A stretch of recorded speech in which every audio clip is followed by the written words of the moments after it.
Mungu tunakushukuru Rai, tunasema shukrani.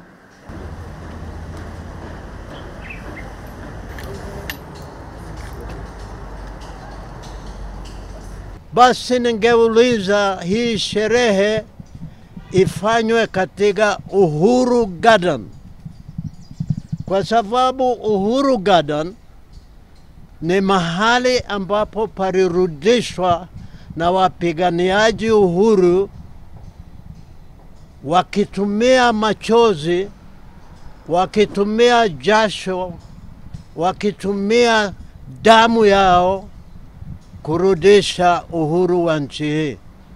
Kwa hivyo mazishi yake, maombi yake yakifanyiwa Uhuru Garden, historia yetu itaundika vizuri ya kwamba mashujaa vile vile walituzwa na kuheshimiwa katika mahali ambapo wao wenyewe walileta kwa vifo vingi. Lakini tungependa vile vile serikali iangalie kuona ya kwamba mwili wa Kimathi ambao ulizikwa na hatujui ni mahali gani, inaweza kufukuliwa kuonekana na kuzikwa pamoja na bibi wake huko Jabini, Kinago.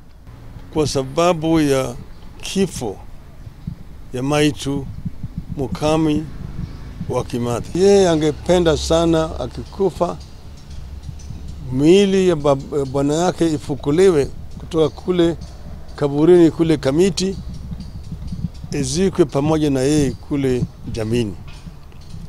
Hiyo ndio ilikuwa ni washa yake wa misho.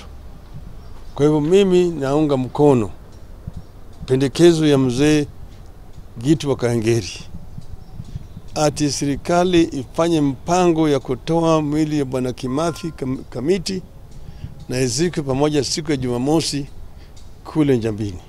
I cannot miss burying Mukami because we have been very close. So I will definitely be there. I don't need to be invited. I will be there. Turare kuona mucongo wa Kimathi haria athikitwo. Na haria agũire riria arathirwo hatire hamera nyeki ona umuthi. Tukoria atiriri. Ni kwari thirikari yari ku yarwagirwo na aria moire onene hindi yo ni mariganirwo ni mau. Umuthi mutingire haha. Ko ni muthungu urathana. Ona ithu tutingire haha. No twi haha to twi na uhuru. Uria warũirwo ni athuri a magitigwo matari kiene. Magitigwo matari wa guthikwo mamathikagwo kaburi. Ingĩũria thirikari atiriri iringwo nĩ tha. Mundu ucio warũire na ari handu ha guthikwo tu na akahingũrĩra kaburi gake akona nĩ karĩa.